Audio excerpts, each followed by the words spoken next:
स्वामी समर्थ. माझ्या मुला, आज तुझी साथ आम्ही कधी सोडणार नाही. तू पाहून दुर्लक्ष करू नकोस, कारण बाळा आज नवीन अध्यायामध्ये तुझा प्रवेश झालेला आहे. आजच्या संदेशामध्ये तुझ्यासाठी भरपूर आशीर्वाद आहेत जे स्वामींनी खास तुझ्यासाठी दिलेले आहेत. हा संदेश शांतपणे मन स्थिर ठेवून तू शेवटपर्यंत ऐक आणि बघ स्वामींचा चमत्कार. बाळा, कधी कधी तुझ्या आयुष्यामध्ये एखादी गोष्ट तुला मिळाली नाही म्हणून तू दुःखी होऊ नकोस, कारण स्वामी तीच गोष्ट तुला देणार आहेत जे तुझ्यासाठी योग्य आहे. त्यामुळं ती नाही जे आपल्याला योग्य वाटत असते, ती गोष्ट नाही जे तुला योग्य वाटते. बाळा, निर्णय माणसाचे चुकत असतात, देवाचे कधीही चुकत नाहीत, हे नेहमी लक्षात घे.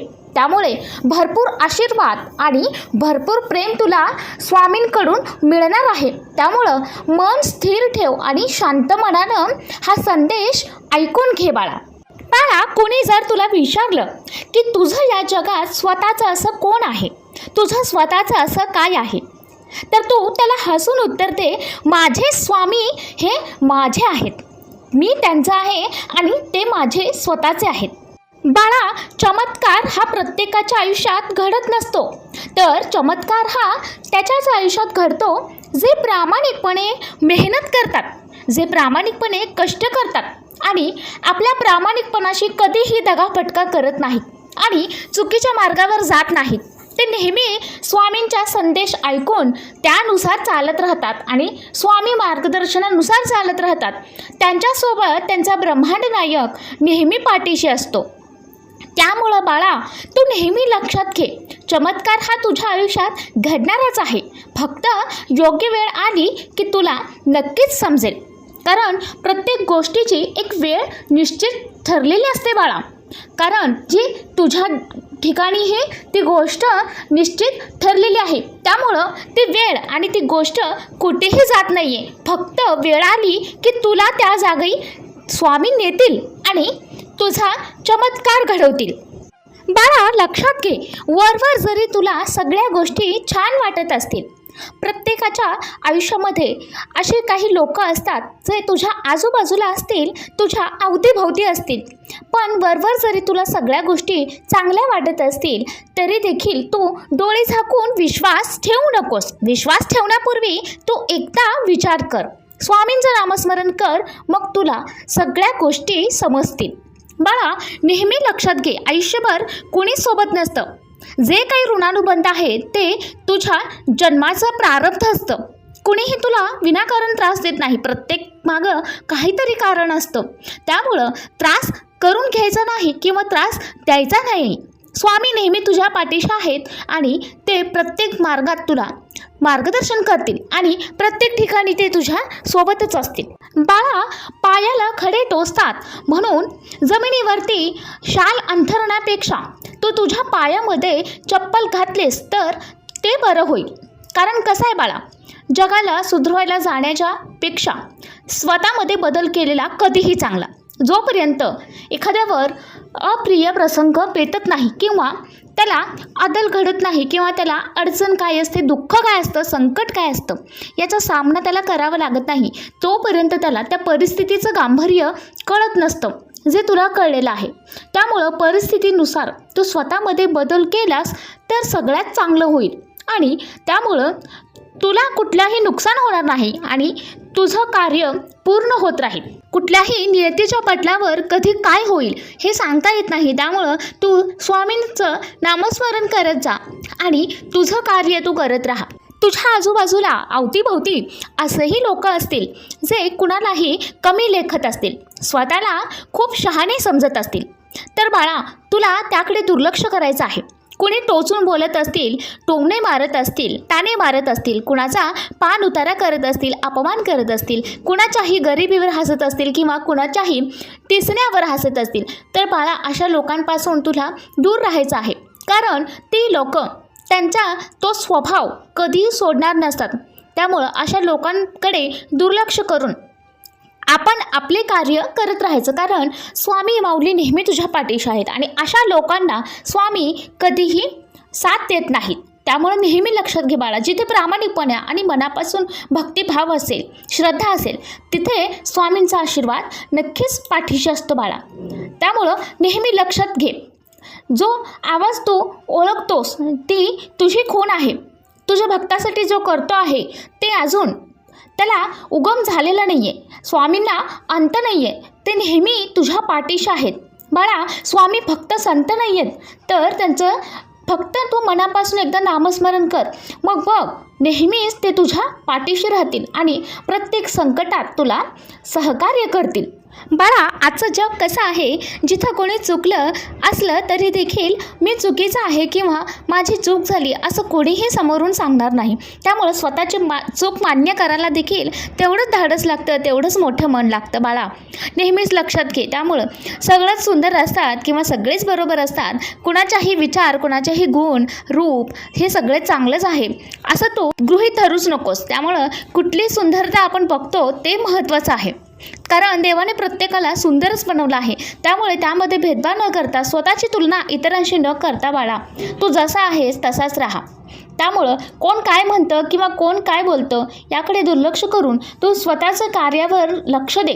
त्यामुळं आयुष्यामध्ये तुझीच प्रगती होणार आहे. कारण एक गोष्ट नेहमी लक्षात घ्या, ज्या ठिकाणी तुमचा कोणी विचार करत नाही किंवा तुम्हाला सहकार्य देखील करत नाहीत, फक्त ते तुम्हाला पाठीमागून बोलत राहणार आहेत. त्यामुळं तुमच्या दुःखात, अडचणीमध्ये तुम्हाला ते साथ देखील द्यायला येणार नाहीत किंवा तुमच्यासाठी तुमची प्रगती बघून टाळ्या देखील वाजवणार येणार नाहीत. त्यामुळं अशा लोकांचा, चार लोक काय म्हणतील असा जो तुम्ही विचार करता, तो विचार तुम्हाला सोडून द्यायचा आहे आणि स्वतःच्या कार्याकडे लक्ष केंद्रित आहे. मग तुम्ही कुठल्याही क्षेत्रात काम करा किंवा तुमच्या आयुष्यामध्ये काहीही करा, फक्त त्यामध्ये प्रामाणिकपणा ठेवा आणि स्वामींवरती विश्वास ठेवा. आणि स्वामींवरती विश्वास ठेवण्याआधी स्वतःवरती विश्वास ठेवून तुम्ही काम करा. मला हे जमू शकतं किंवा मी हे करू शकतो असा विश्वास ज्यावेळी तुमच्याकडे असेल त्यावेळी बघा आयुष्यामध्ये तुम्ही नेहमीच सकारात्मक विचार कराल आणि कुठलंही तुमचं नुकसान कुणीही करू शकणार नाही आणि कुठल्याही अडचणीमध्ये तुम्ही नेहमीच मार्ग काढत राहशील. बाळा, तू तुझ्या स्वामींना तुझ्या देवारात आणून ठेवलंस, पण तू तुझ्याच विश्वात मग्न आहेस. औपचारिकता म्हणून तू दिवा लावतोस, पण मनापासून तू स्वामींचा झाला नाही आहेस. मग स्वामींना नेहमीच वाटतं तू स्वतःहून त्यांच्याकडे यावंस, त्यांच्यासमोर थोडा वेळ बसावंस आणि बोलावंस. तुझे सुखदुःख स्वामींना सांगावेत, प्रार्थना करावी. म्हणून स्वामी तुझी आतुरतेने वाट बघतात. एक लक्षात घे, ज्यावेळी एखाद्याच्या हात पकडतात स्वामी, तर तो हात आयुष्यभर सोडत नाही, नेहमीच त्याच्या सोबत असतात. बाळा, कुठल्याही गोष्टी योगायोगाने घडत असतात. माझ्या दरबारात तुझं येणं हे योगायोग नाही आहे बाळा, हा योग जुळून आणलेला आहे, तो मी जुळून आणलेला आहे. कुणालाही न दुखवता जग आणि तुझ्या सुंदर कर्मानं तुझं जीवन आणखीन चांगलं बनव. आज स्वामी तुला बोध देत आहेत बाळा. जो भक्त मनापासून स्वामींचं स्मरण करतो, शुद्ध निर्मळ मनानं आचरण करतो आणि प्रामाणिक कर्म करतो, तर त्या बाळाकडं ईश्वरीय गुणाचा साक्षात खजिनाच आहे. अशा भक्तांच्या विश्वासाचा स्वामी कधीच अपमान होऊन देत नाहीत. नेहमी त्या विश्वासाला ते पात्र ठरतात आणि नेहमी साथ देतात.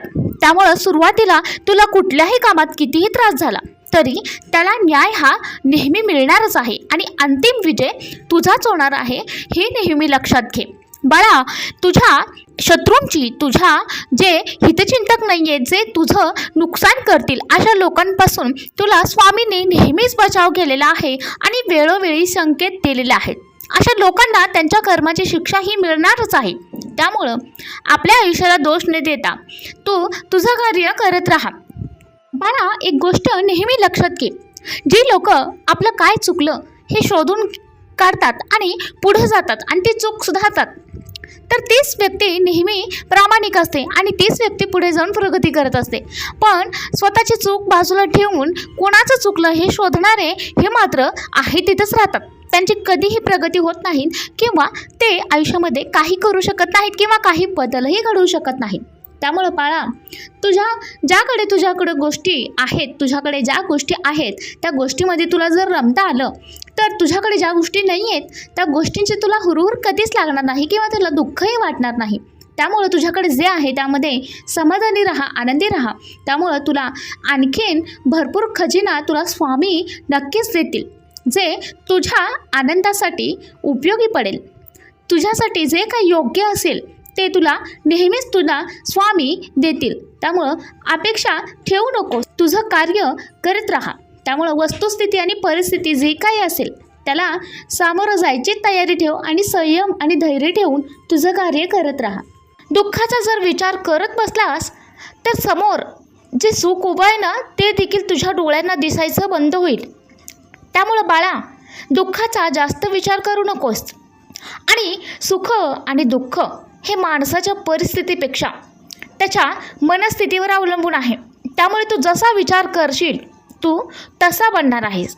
कारण यश नेहमी चांगल्या विचारातून येत असतं आणि नेहमी विचार त्यासोबतच्या व्यक्तींमधून येत असतात.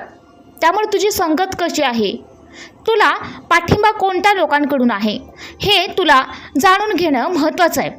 बाळा, तुझी सहमती दर्शव. स्वामींवरती तुझा विश्वास असेल, मनाची तयारी ठेवली आहेस. प्रत्येक संकटातून बाहेर पडण्याची स्वामींवरती तुझा अढळ विश्वास आहे. त्यामुळे स्वामी तुला कधीच हरू देणार नाहीत आणि जी काही संकट आली त्यातून तुला नक्कीच पार करतील. बाळा, नेहमी लक्षात घे, तुला इथे कुणाशीही स्पर्धा करायची नाही, कुणासोबतही द्वेष करायचा नाही किंवा कुणासोबतही तुझी तुलना करायची नाही आहे. जर समोरच्याला तसं वाटत असेल तर तो खुशाल वाटे नका, पण तुला तसा विचार करायचा नाही आहे. कारण तू तुझ्या मार्गावरती प्रामाणिक आहेस. कोणी तुझ्यासोबत त्याची तुलना करत असेल तर त्याला करू दे, कारण तू तुझ्या जागी योग्य आहेस आणि समोरचा त्याच वेळी तसं करेल ज्यावेळी त्याला तुझ्या जागी तुझ्या वागण्यानुसार त्याला जमत नसेल. जसा तू आहेस, तुझे विचार आहेत, त्यामुळं आणि ज्या उंचीवर तू आहेस त्या पदापर्यंत त्याची पोचण्याची क्षमता नसेल, त्यामुळं त्या व्यक्तीचे विचार तसे असतील. त्यामुळं बाळा, तू जे काही करतोस त्यामध्ये नेहमी लक्ष दे. त्यामुळे इतरांचं बोलणं जास्त मनावर घेऊ नकोस. देवावर मनापासून श्रद्धा ठेवून तू तुझं कार्य केलंस तर बघ, नकारात्मक गोष्ट तुझ्या आयुष्यात राहणार नाही आणि तुझं नेहमीच कल्याण होईल. ज्यामुळं तुझ्या गोष्टींवरती परिणाम होईल अशा कोणत्याही गोष्टी बाळा करू नकोस. त्यामुळं सकारात्मक गोष्टी नेहमीच सोबत घेऊन चाल आणि नकारात्मकतेला तुझ्या आयुष्यात जागा देऊ नकोस. तुझं दुःख कुणालाही पटकन सांगू नकोस, कारण असं नाही की समोरची व्यक्ती तुला ओळखून घेईल आणि तुझं दुःख समजून घेईल. कारण फक्त सांगायच्या गोष्टी असतात बाळा, कारण कोणी कोणाचं दुःख समजून घेऊ शकत नाही, हेच अंतिम सत्य आहे. त्या दुःखातून फक्त तुला स्वतःला बाहेर यायचं आहे. कितीही दुःख झालं तरी व्यसनाच्या किंवा कोणत्याही नशाच्या आहारी जाऊ नकोस, कारण ते तुला पुढे जाऊन घातक ठरेल बाळा.